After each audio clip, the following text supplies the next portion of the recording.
Esta nueva serie de estudios la hemos titulado Matrimonios de la Biblia. ¿Y cuál es la idea? Es tomar ciertos ejemplos bíblicos de matrimonios, algunos buenos y otros no tan buenos, para que podamos ver cuál es la voluntad del Señor para la vida matrimonial. Y para ponernos obviamente en sintonía con lo que dice el Señor en su palabra, quiero invitarles a abrir sus Biblias en Génesis capítulo 2. Génesis 2, vamos a leer desde el verso 18 al 25. Génesis 2, versículos 18 al 25. Escuchemos con atención lo que Dios dice en su palabra. Génesis 2, 18. Dijo además el Señor Dios: no es bueno que el hombre esté solo, le haré una ayuda idónea. El Señor Dios, pues, formó de la tierra todos los animales del campo y todas las aves del cielo, y los trajo al hombre, para ver cómo los llamaría. Lo que el hombre llamó a los animales, ese es su nombre. El hombre puso nombres a todo el ganado, a las aves del cielo y a todos los animales del campo. Pero para Adán no halló ayuda que le fuera idónea. Entonces el Señor Dios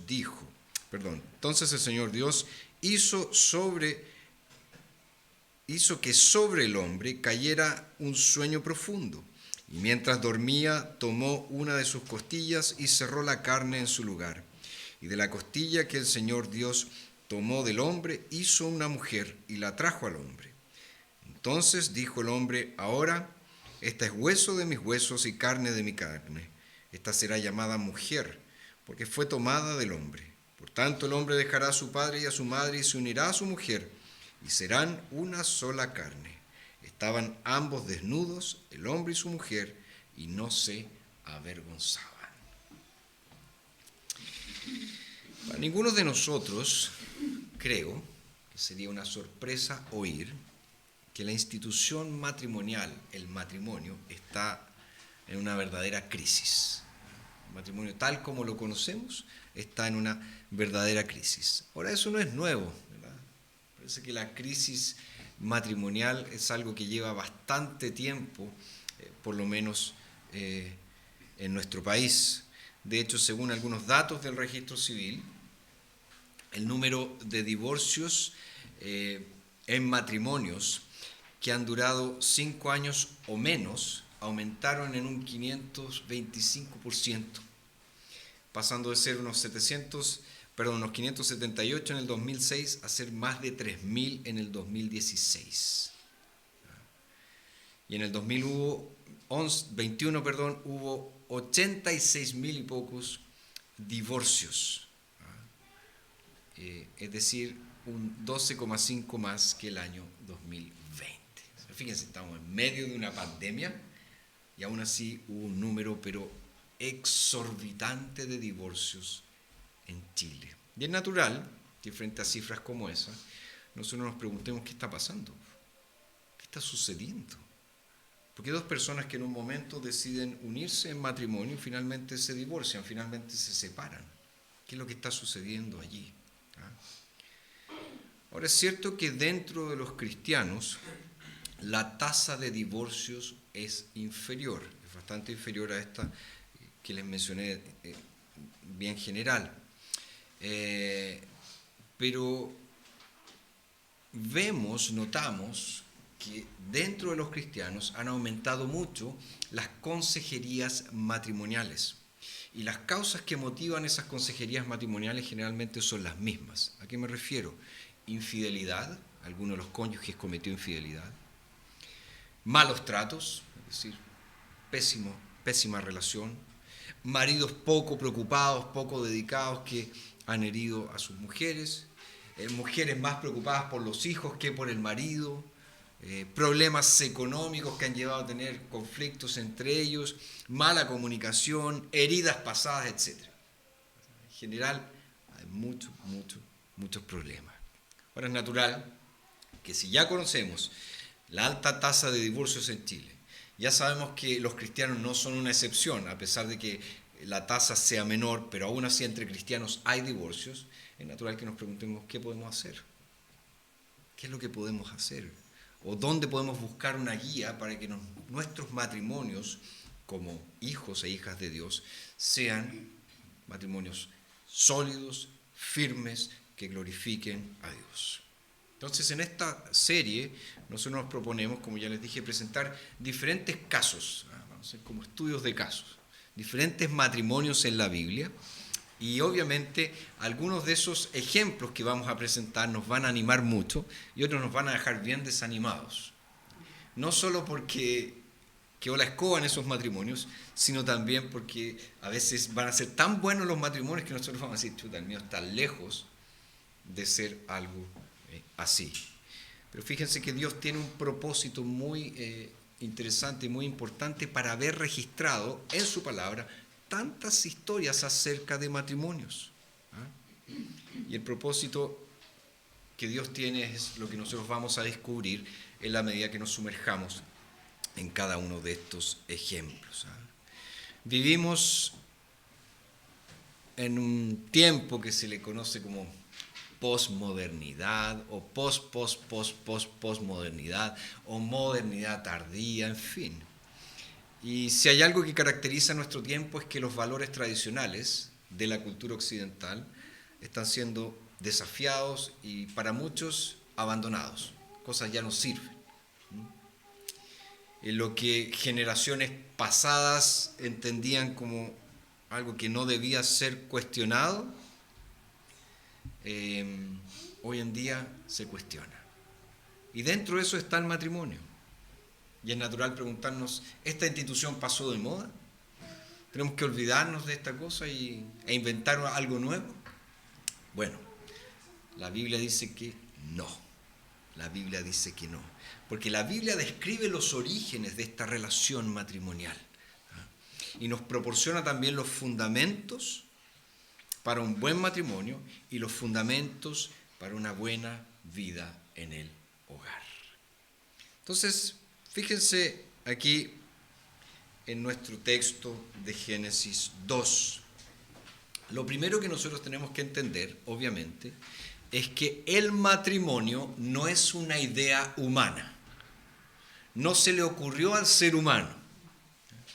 No fue una cuestión, como nos plantean algunos antropólogos, sociólogos, lo que sea, o historiadores, que había un hombre en las cavernas, que había una mujer en las cavernas, y que de repente este hombre troglodita, ¿verdad?, le gustó a esa mujer, la agarró del pelo, se la llevó, listo, se queda conmigo para siempre.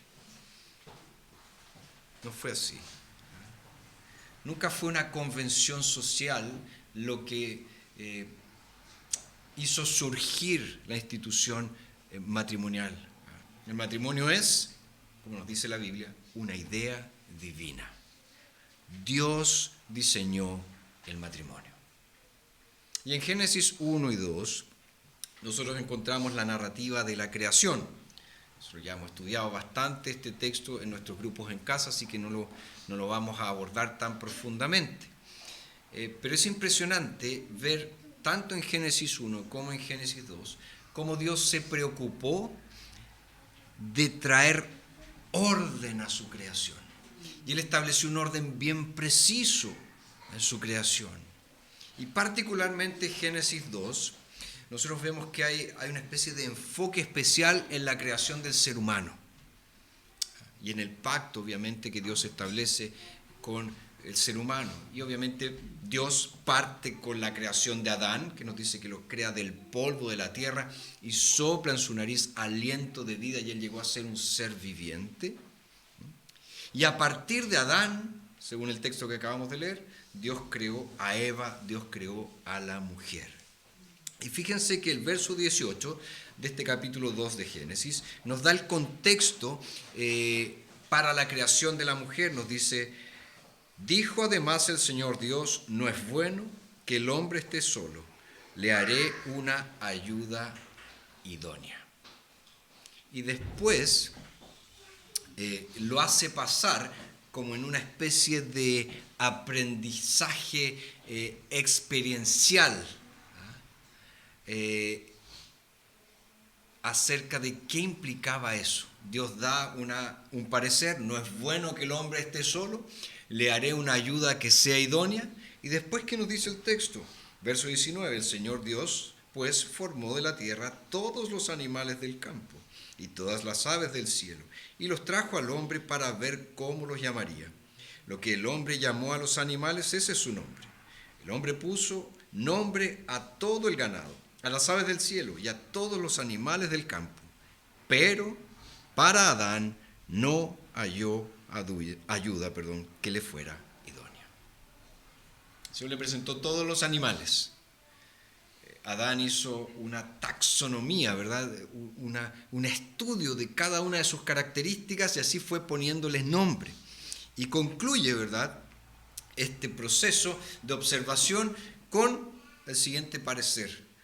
Pero para Adán no halló ayuda que le fuera idónea. Entonces, dentro del reino animal, el ser humano no encuentra su par.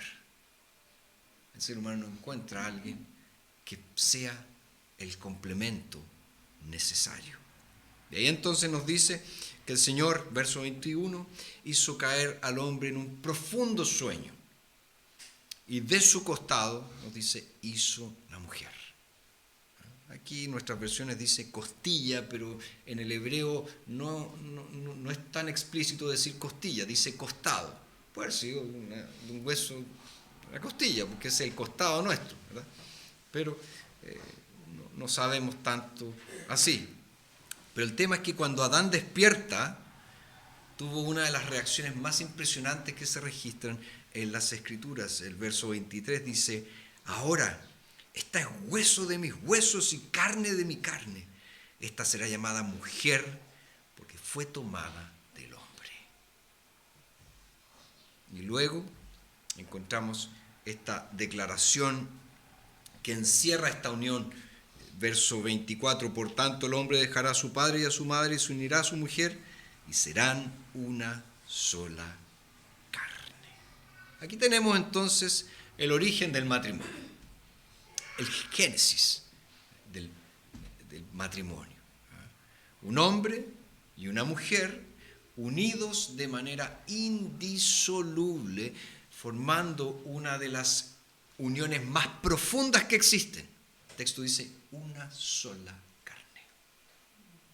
Es una forma de describir la unión más profunda que pueda existir. Entonces, tenemos claramente allí que el matrimonio es una idea divina. Dios diseñó el matrimonio, Dios instituyó el matrimonio, Dios creó el matrimonio. Y lo hizo tal como se describe aquí en Génesis.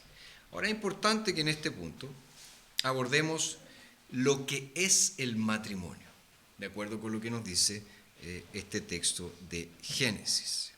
Y lo primero que podemos decir es que el matrimonio es más que la legalización de las relaciones sexuales y más que el instinto de apareamiento. Obviamente hay muchas personas que creen que, o creían antes, ¿verdad? Ya que quiero tener relaciones sexuales me voy a tener que casar.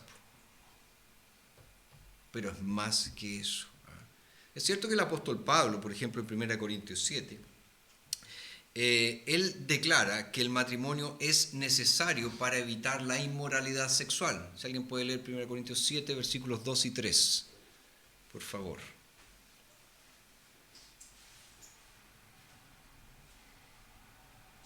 1 Corintios 7, versículos 2 y 3. Pero a causa de la inmoralidad sexual, cada hombre tenga su esposa y cada mujer tenga su esposo. El esposo cumpla con su esposa el deber conyugal, asimismo la esposa con su esposo. Perfecto. Fíjense, ahí está diciendo, ya que hay tanta inmoralidad, ya que las relaciones sexuales andan desenfrenadas, cada uno se mete con quien quiere, queda la escoba, es bueno que un hombre tenga su mujer y la mujer tenga su marido.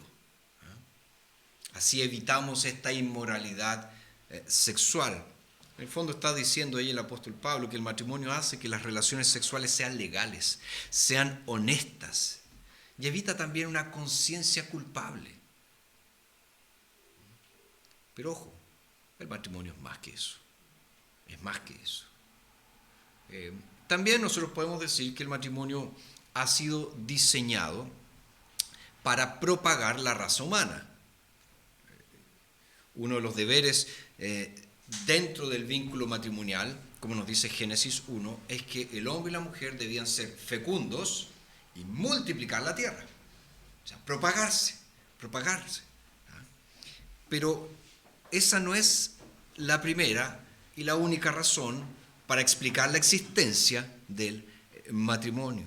Porque fíjense que hay algunas parejas que se casan y que descubren que no pueden tener hijos. Porque alguno de ellos es infértil o ambos son infértiles. Ahora, les pregunto, ¿eso implica necesariamente que el matrimonio se acabó? Usted nos casamos y no podemos tener hijos, entonces se acabó el matrimonio. Porque el matrimonio es para tener hijos. No.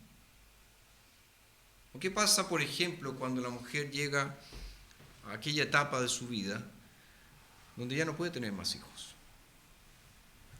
Se acabó. O cuando los hijos crecen y se van del hogar, ¿se acabó el matrimonio?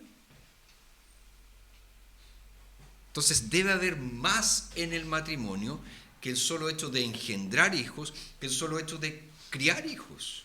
Hay algunos que dicen, yo me mantengo casado porque tengo hijos. Entonces, como tengo hijos y están chicos, por eso estoy con este hombre, por eso estoy con esta mujer, pero el día en que ellos se vayan, entonces ahí se acabó la cuestión, se acabó. La Biblia nos dice, no, es más que eso, es más que engendrar, es más que satisfacer o legalizar el instinto sexual, es más que ordenar este instinto de apareamiento. Entonces, nosotros hoy en día, donde ciertamente pareciera que muchas personas actúan como animales, que se andan apareando con cualquiera, con el primero que aparezca, ¿verdad? Nosotros necesitamos entender que el matrimonio es más que eso, es más que legalizar la práctica del sexo. Segunda cosa que nos dice Génesis es que el matrimonio es un compromiso, es decir, es un pacto vinculante, es un pacto que me obliga, es un pacto que trae deberes y obligaciones. Y fíjense que Génesis 2:24 aplica los principios del primer matrimonio, descrito en Génesis 22 y 23, a todos los matrimonios subsiguientes. ¿Cuál es este principio? Por tanto, el hombre dejará a su padre y a su madre y se unirá a su mujer y serán una sola carne. Se establece un pacto entre un hombre y una mujer, se establece un compromiso entre un hombre y una mujer. Y fíjense que en Malaquías, profeta Malaquías, en el capítulo 2,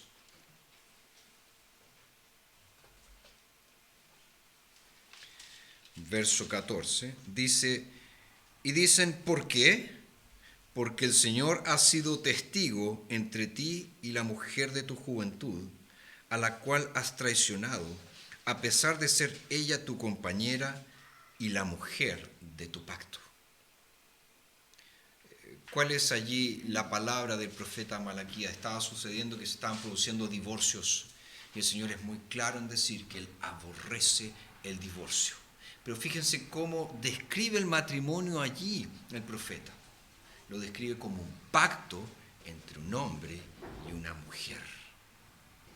Entonces es un compromiso, es un acuerdo solemne de vivir juntos, como dicen los votos, hasta que la muerte nos separe.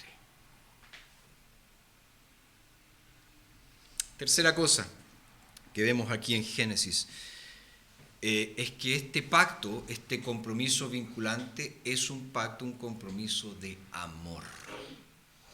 Es un pacto, un compromiso de amor. pastor, ¿dónde sacó eso? Porque en ninguna parte de Génesis 2 yo encuentro la palabra amor.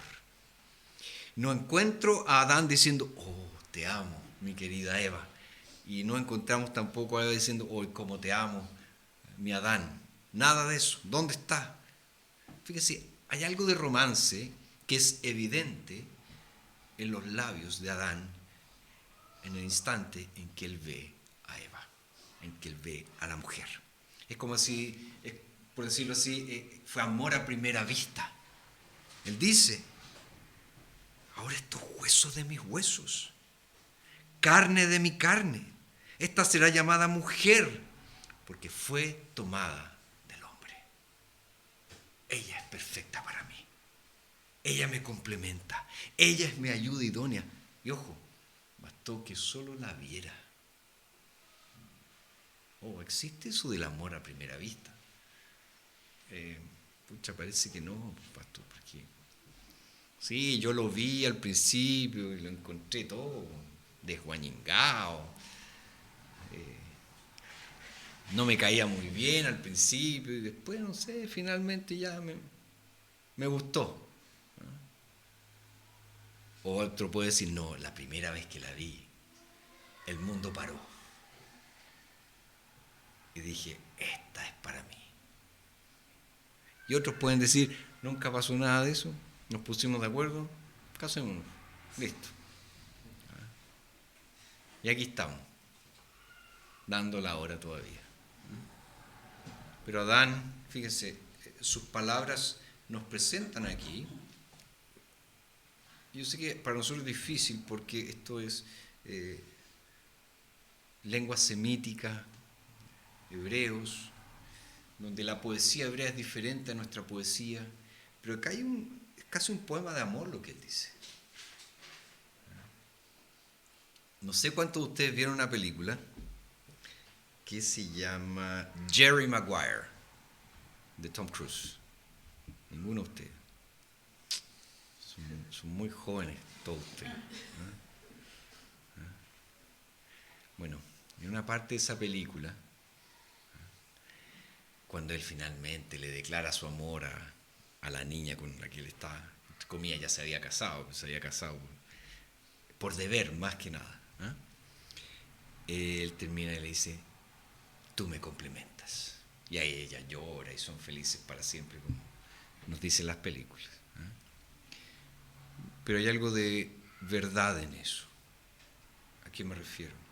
Acuérdense que este proceso que hizo Dios con Adán fue un proceso experiencial. Él pasó por la experiencia de sentirse solo, pasó por la experiencia de darse cuenta de que en el reino animal él no encontraría compañía apta para su vida, hasta que Dios, después de un buen sueño, le trae a la mujer. Y él dice, wow, esta sí, esta es como yo. Ella me complementa. Ella es para mí. Entonces es un compromiso de amor. También otra característica que vemos aquí es que el matrimonio es para la comunión, es para el compañerismo. Ya lo mencioné, para aliviar esta soledad que sentía Adán y que Dios obviamente vio, le da a esta pareja, le da a esta mujer que es perfecta para su necesidad, completamente apta para su necesidad. Y de ahí entonces que nosotros nos damos cuenta que la unión matrimonial es la más cercana y la más íntima de todas las relaciones humanas. No hay otra relación humana más íntima que el matrimonio. Nosotros ciertamente hablamos de nuestros hijos como el fruto de lo que nosotros somos, ¿verdad? Nuestra descendencia. La Escritura habla de eso también. Describe a nuestros hijos como descendencia, como fruto, como la bendición del Señor, etc. Pero jamás, jamás la Biblia habla de nuestros hijos y de nosotros como siendo una sola carne. Eso está reservado únicamente para el matrimonio entre un hombre y una mujer. Esa expresión entonces, una sola carne, es la forma en que la Biblia describe esa unidad de vida, donde la unión sexual es solo la consumación. Es como darle el sello a esa unidad de vida, a esa unidad total. Por lo tanto, los maridos y las mujeres deben cuidarse, compartir y sentirse perfectamente a voluntad, por así decirlo, el uno con el otro. Saber que yo puedo abrirle completamente mi corazón. Saber que no tengo ninguna cosa que ocultar. Saber que puedo compartir los anhelos más profundos que hay en mi corazón, porque para eso Dios lo diseñó. Para eso Dios los diseñó. Y están, por así decirlo, unidos o pegados para convertirse en ¿qué? En una sola carne. El vínculo entonces es para la comunión, para el compañerismo. Ahora, otra característica que vemos aquí es que este matrimonio debe ser una unión permanente. Una unión permanente. Insisto, están unidos, están pegados, son una sola carne. El vínculo entonces es para toda la vida. Por eso Jesús, cuando fue consultado, ¿verdad?, acerca del divorcio, Maestro, Moisés nos autorizó a divorciarnos. ¿Qué opinas tú? Jesús dice, miren, es por la dureza del corazón de ustedes que Moisés les autorizó dar esa carta de divorcio. En el fondo está diciendo, por causa del pecado, Dios tiene que regular ciertas cosas por causa del pecado. Pero ese nunca ha sido el diseño de Dios. Como resultado del pecado, ¿qué sucede? Pensemos, hagamos aquí una teología bíblica. El pecado, ustedes saben que tiene una consecuencia. ¿Cuál es la consecuencia? La muerte. ¿Qué es la muerte bíblicamente? Separación. Separación, esa es la muerte. Se separa nuestro cuerpo de nuestra alma. Muerte. Dios diseñó al ser humano como una unidad psicosomática, una unidad de alma y cuerpo. Pero el pecado vino a romper eso, que es la esencia misma del ser humano. Entonces, se divide el ser humano. Cuando nunca se diseñó para ser dividido, se produce la muerte. Y el divorcio, que es otro resultado, otra consecuencia del pecado, y obviamente divorcio que ya les dije, Dios odia, Dios aborrece, esas son las palabras que utiliza Dios para referirse al divorcio, también separa. Separa aquello que Dios unió para toda la vida, a un hombre y a una mujer. Entonces el matrimonio es un compromiso de por vida. Y solo, obviamente, solo en casos extremos la Escritura lo permite.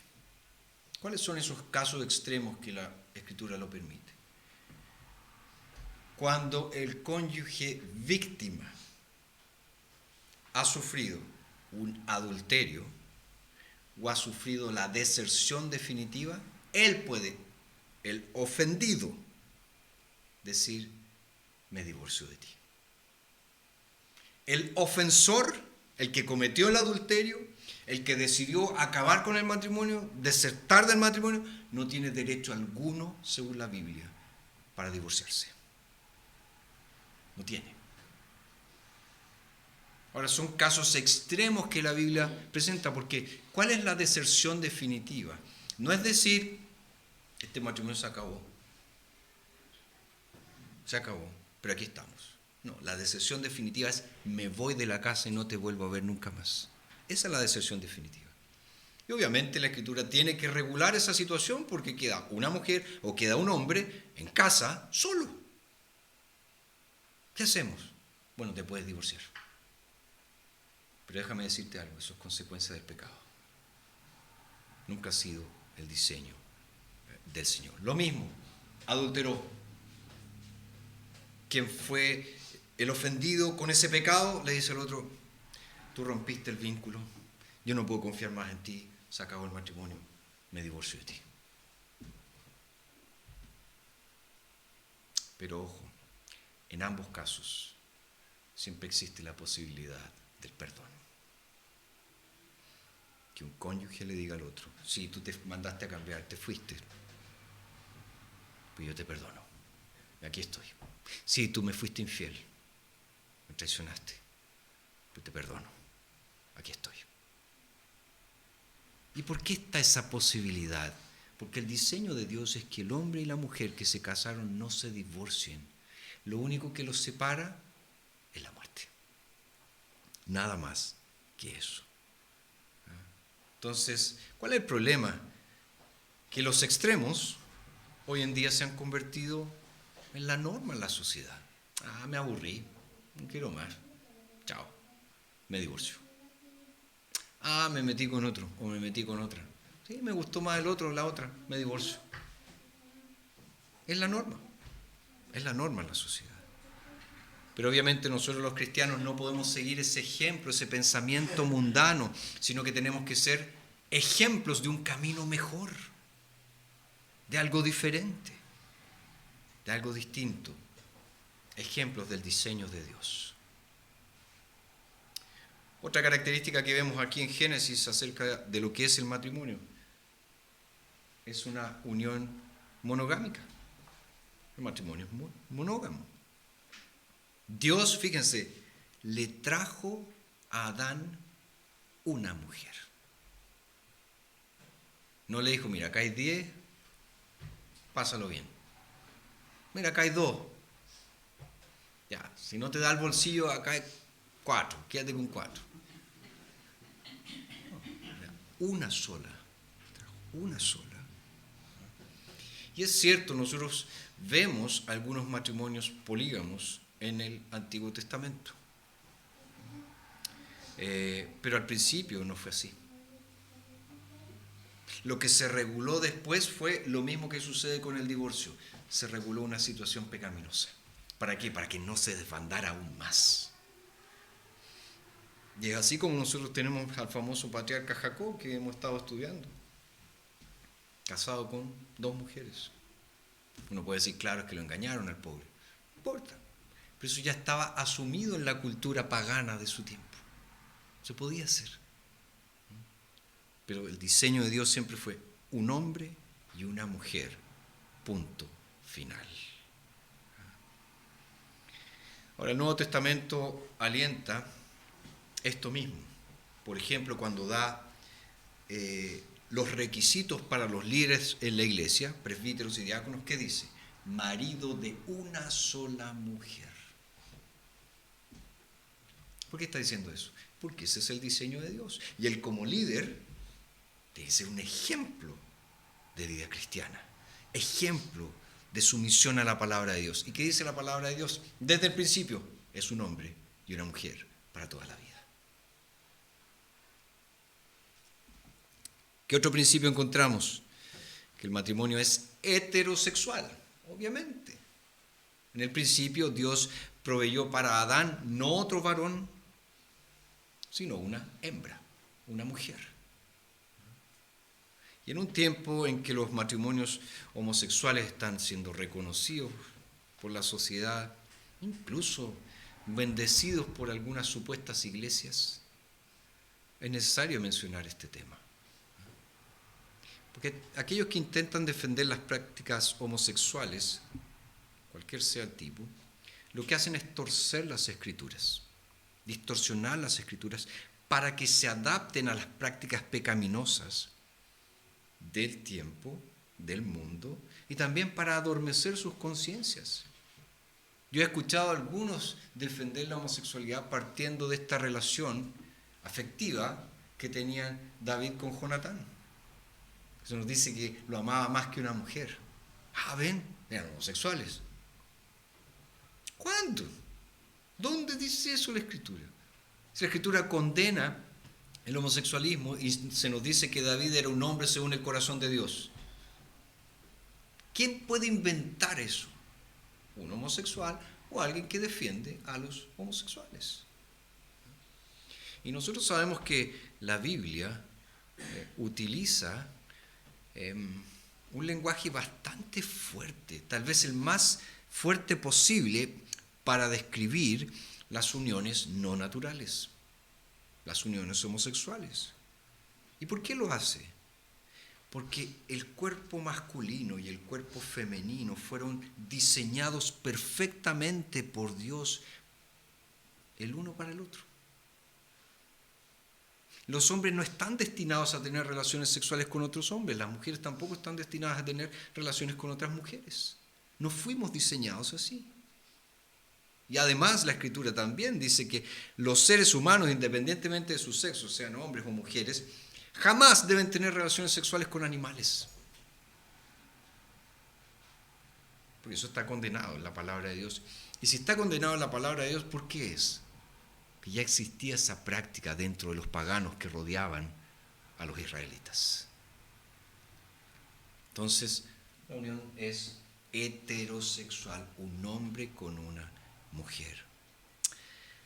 Otra característica del matrimonio implica una nueva unidad familiar.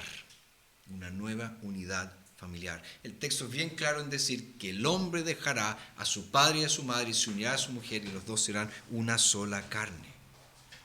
Y es importante que esto lo recuerden tanto los cónyuges como los suegros. Es necesario. Ojo, esto no significa olvidarse de los padres, olvidarse de la familia, nada de eso. Tiene que ver con mantener cierto distanciamiento. ¿Por qué? Porque en ese hogar está surgiendo una nueva unidad familiar. Nosotros sabemos, y seguramente ustedes lo han oído, si es que no lo han experimentado, que muchos matrimonios nuevos, recién casados, sufren por las intervenciones de los suegros. Y de ambos lados, tanto del hombre como de la mujer. Así que hay tremendas peleas por causa de eso. Porque para algunas madres, su nuera nunca va a ser la mujer que ella quería para su hijo. Pues, el gallo se podría haber casado con la mejor mujer del mundo, nunca es suficiente. Y lo mismo pasa en el caso de muchas mujeres, ¿verdad? Que sus padres dicen, este tipo no era el que yo quería para mi hija. Mira cómo es. Pero aquí necesitamos entender eso, que hay que dar espacio para el surgimiento de esta nueva unidad familiar. Y esta expresión hueso de mis huesos y carne de mi carne que utiliza Adán se usa para expresar la idea de lazos familiares. ¿Se acuerdan cuando Labán se encuentra con Jacob y él le cuenta toda su historia y de quién es hijo, etcétera? ¿Qué es lo que le dice Jacob? ¿Qué es lo que le dice Labán? Ciertamente tú eres hueso mío y carne mía.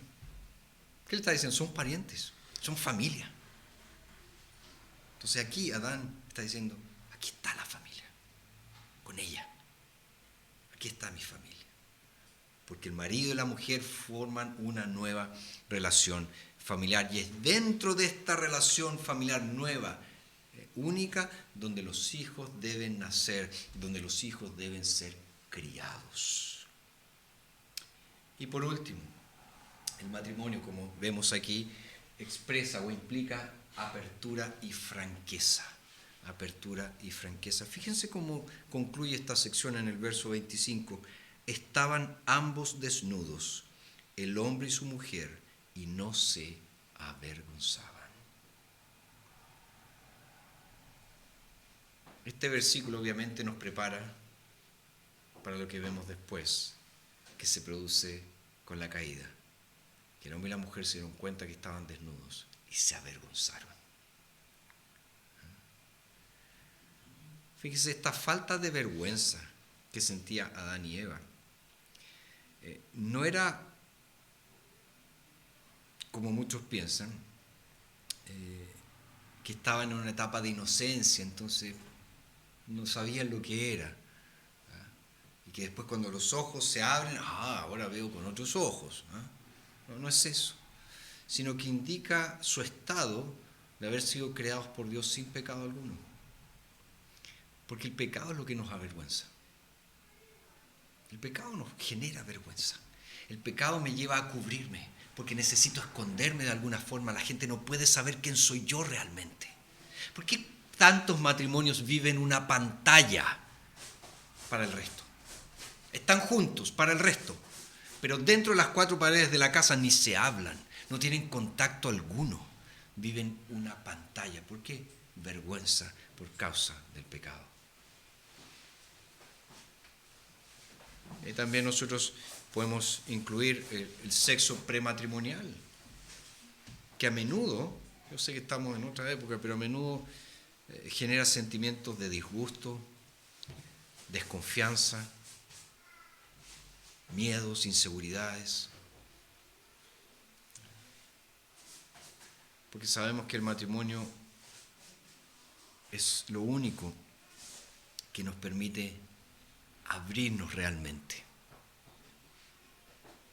mostrarnos realmente, y donde realmente nos unimos, como de ninguna otra forma lo podemos hacer. Pregunta hasta acá, comentario, nada. Bueno, ya para encaminarnos hacia el fin, hay un libro de la Biblia muy precioso, que muchas personas no lo conocen bien, se llama El Cantar de los Cantares. Y este libro, El Cantar de los Cantares, retoma este tema de la primera canción de amor, esta canción que Adán cantó, y celebra este aspecto de la creación, celebra el matrimonio. Pero fíjense que lo hace desde otra perspectiva. ¿A qué me refiero? A pesar de la caída, el matrimonio sigue siendo una bendición maravillosa y nosotros debemos aprovecharla al máximo durante nuestra vida, que es fugaz, que es corta, que es rápida, tal como nos recuerda, por ejemplo, el libro de Eclesiastés. Rápidamente morimos. Y el amor matrimonial es hermoso. Y hay muchos pasajes en las Escrituras que nos ayudan a ver esto, especialmente en este tiempo donde, por ejemplo, las actividades sexuales siempre son con fines egoístas, para yo satisfacerme, para yo pasarlo bien, para yo disfrutar. Y también lo que la Biblia habla acerca del matrimonio nos corrige a cierta forma de ascetismo. No, yo no voy a tener nada que ver con el sexo. Yo voy a hacer un voto, porque yo quiero ser santo. ¿Por qué? Porque nos muestra la Escritura que esta unión sexual no es un estado inferior, no es un estado primitivo. Tampoco es una concesión a la debilidad humana. Esa era la enseñanza en la Edad Media. Y enseñanza que lamentablemente persiste en algunos círculos. Porque el amor físico dentro de la relación matrimonial no es algo impuro. De hecho, es algo bello y es algo saludable. ¿Qué nos dice aquí la Escritura en Hebreos 13:4? Dice: honroso es para todos el matrimonio y pura la relación conyugal. Hermoso es, honroso es el matrimonio para todos y pura es la relación conyugal. Fíjese que el apóstol Pablo en Efesios 5,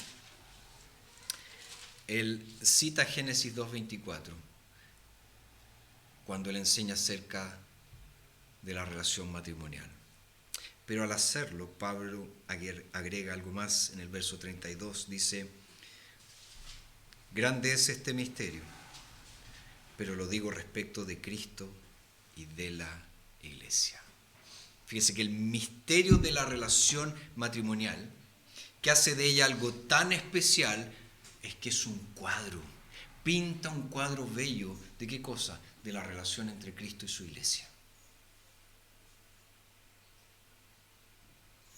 muestra esta unión espiritual entre el Señor y su pueblo. Por lo tanto, nuestros matrimonios son un modelo de esa unión. El tipo terrenal, nuestros matrimonios, tiene que considerar el modelo celestial para que sea correcto. Y hay muchos pasajes en el Antiguo Testamento que nos presentan la misma idea, especialmente, como ya les mencioné, en Cantar de los Cantares. Entonces, claramente el matrimonio es una idea divina, no es una idea humana. Y aquí están ahí estaban todas las características que nosotros podemos ver respecto de esta institución. Ahora fíjense, yo no quiero que durante nuestros estudios solamente escuchemos.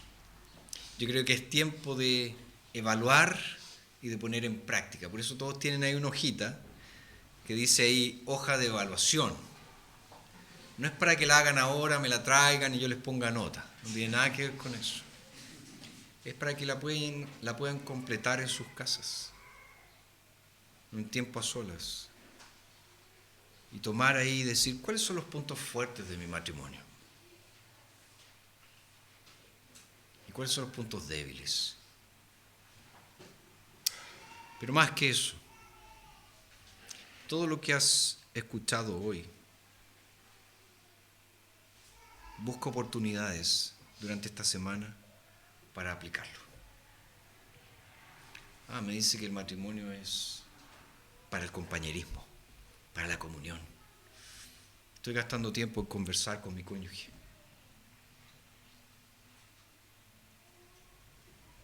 He tenido alguna salida romántica nosotros dos. Sabes que no se puede porque tenemos hijos. Oye, acá hay una iglesia con hartas personas que podemos cuidar niños. Es desafiante, sí, pero lo podemos hacer si es que alguno quiere salir con su mujer un rato. Un rato, dije. No nos vamos a cuidar más de un día. Pero, ¿has hecho eso?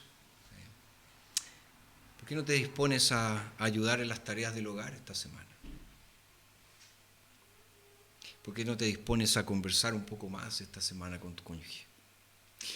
¿Y por qué no te dispones a hacer un culto familiar esta semana con tu cónyuge? No solo escuchemos lo que Dios dice, sino practiquemos lo que el Señor dice. ¿Dudas, preguntas, comentarios? ¿No? Ok. Este pequeño escrito que yo tengo aquí, mis apuntes, lo vamos a ir subiendo después.